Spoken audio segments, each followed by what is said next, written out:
तो साथियों नमस्कार और स्वागत है आप सभी का स्टडी सर्किल पे। और इस वीडियो में आज हम बात करने जाने जा रहे हैं विश्व इतिहास के बारे में, कुछ प्रमुख वन लाइनर चीज़, ठीक है, वन लाइनर फैक्ट के बारे में बात करेंगे। तो जिसमें हम इस वीडियो में मेसोपोटामिया की सभ्यता और मिस्र की सभ्यता, इन दो सभ्यताओं को कवर करेंगे। तो मेसोपोटामिया, या जिसे कि दजला फरात की सभ्यता भी कहा जाता है, या इराक की सभ्यता की बात करें तो इस सभ्यता की बात करें तो आज से लगभग 5000 ईसा पूर्व दजला और फरात नदियों की घाटी, तो दजला फरात जो है आधुनिक इराक की नदी है। और यह क्षेत्र में एक श्रेष्ठ और समृद्ध सभ्यता का उदय हुआ, जिसे कि मेसोपोटामिया का सभ्यता कहा जाता है। और प्राचीन काल में इस क्षेत्र के दूर दक्षिण भाग को सुमेर कहा जाता था, जो कि मेसोपोटामिया सभ्यता का प्रमुख केंद्र था। यानी कि जो इराक का सभ्यता है, जिसे सुमेरियन सभ्यता कहा जाता है, वही मतलब वो क्षेत्र मेसोपोटामिया सभ्यता का प्रमुख केंद्र था। इसके अलावा समय बीतने पर सुमेर के उत्तर पूर्व में स्थित बेबीलोन और उसके उत्तर में स्थित असीरिया में भी यह सभ्यता यानी कि मेसोपोटामिया की सभ्यता पनपी। और इसलिए ये कहा जा सकता है कि जो मेसोपोटामिया की सभ्यता है, इन तीनों सभ्यताओं का संगम है। यानी कि सुमेर, असीरिया, बेबीलोन, ये सब मिला के मेसोपोटामिया सभ्यता के रूप में कहा जा सकता है इनको। और मेसोपोटामिया की बात करें तो इसका शाब्दिक अर्थ होता है दो नदियों के बीच की भूमि। और ये जो मेसोपोटामिया सभ्यता है, तो इसमें जो प्रचलित लिपि थे वो किलाक्षर लिपि में उत्कीर्ण अभिलेख प्राप्त हुए हैं, जिनको पढ़ने का श्रेय सबसे पहले हेनरी रॉलिंगसन को जाता है। इसके अलावा मेसोपोटामिया में उत्खनन का कार्य करना 1842 ईस्वी में सबसे पहले लायड के द्वारा किया गया था। और जो सुमेर की सभ्यता है उसको प्राचीन की मिस्र की सभ्यता के समकालीन माना जाता है। इसके अलावा ये जो मेसोपोटामिया के लोग हैं, इन लोगों ने ही शीशे का सर्वप्रथम उपयोग किया। इसके अलावा सुमेर के जो निवासी थे, उन लोगों ने ही सबसे पहले 1 घंटे को 60 मिनट में और 1 मिनट को 60 सेकंडों में बांटा। इसके अलावा जो मेसोपोटामिया के निवासी थे, इन लोगों को सूर्य, चंद्रमा, तारा और नक्षत्रों आदि का वैज्ञानिक ज्ञान था। ये चंद्रमा के कृष्ण एवं शुक्ल पक्षों से भी परिचित थे तथा वो ग्रहण का ठीक ठीक समय बता सकते थे मेसोपोटामिया के लोग।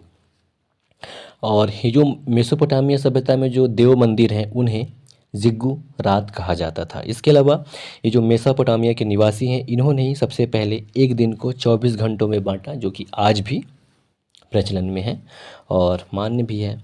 इसके अलावा 2290 ईसा पूर्व में सुमेर के एक शासक ने समस देवता के नाम पर कानूनों के एक संग्रह का निर्माण किया था। इसके अलावा इसी के आधार पर इस जो कानून का एक संग्रह तैयार किया गया, इसी के आधार पर ही बेबीलोन के प्रसिद्ध शासक हम्मुराबी ने अपना प्रसिद्ध कानून संग्रह तैयार किया था, जिसका नाम था हम्मुराबी की विधि संहिता, जिसमें दंड व्यवस्था के आधार पर खून के बदले खून का सिद्धांत था। और बहुत ही खतरनाक सिद्धांत था ये हम्मुराबी का। और जो सुमेरवासी थे, इन्होंने 30 दिनों का 1 महीना और 12 महीने को 1 वर्ष माना। इसके अलावा सुमेरवासियों ने सबसे पहले लिखित व्यापारिक समझौते किए और सबसे पहले ऋण संबंधी नियमों का प्रतिपादन किया। इसके अलावा सुमेरवासियों ने ही सबसे पहले कानूनों की संहिता बनाई और सुमेर सभ्यता के निवासियों ने विश्व में सबसे पहले मेहराब का, गुंबद का और स्तंभों का प्रयोग किया।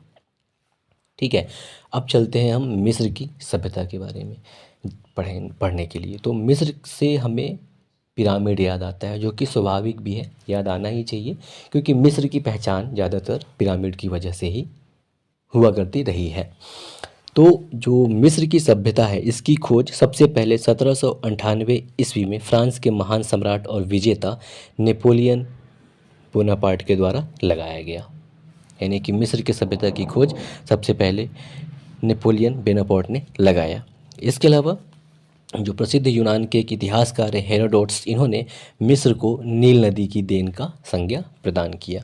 इसके अलावा ये जो मिस्र की सभ्यता फली फूली, असल में ये नील नदी की घाटी में फली फूली। और नील नदी की बात करें तो विश्व की सबसे लंबी नदी है, जो कि सूडान से निकलती है और भूमध्य सागर में जाकर गिरती है ये। और 332 ईसा पूर्व में यूनान के प्रसिद्ध योद्धा जिसका नाम सिकंदर है, उसने मिस्र को जीत लिया। और देखा जाए तो सम्मिलित रूप से 31 राजवंशों ने मिस्र पर शासन किया। और नील नदी की घाटी में जूट के समान एक पौधा होता था जिससे लोग वस्त्र का निर्माण किया करते थे। साथ ही साथ ये जो मिस्र के इतिहास का प्रारंभिक काल है जो कि 3400 ईसा पूर्व से 2500 ईसा पूर्व तक चलता है, उस युग को पिरामिड युग के नाम से जाना जाता है।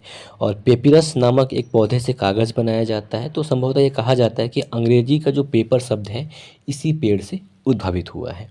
इसके अलावा ये जो विश्व प्रसिद्ध गीजे का पिरामिड जो कि मिस्र में है, उसका निर्माण 1 लाख मजदूरों ने 20 वर्षों तक लगातार श्रम करके किया था।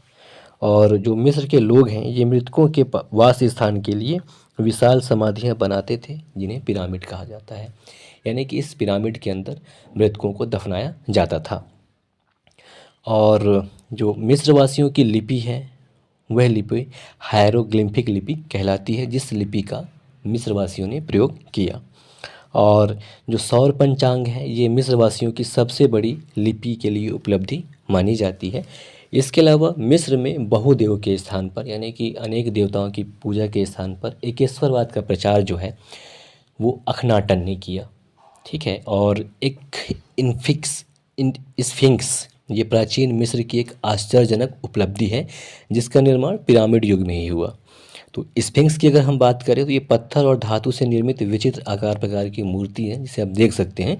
तो इसमें क्या है, कुछ का सिर मनुष्य जैसा तो शरीर शेर जैसा दिखाया गया है और कुछ का मुख शेर जैसा और शरीर जो है मनुष्य जैसा दिखाया गया है और बहुत बेहतरीन ये इसका रचना किया गया है।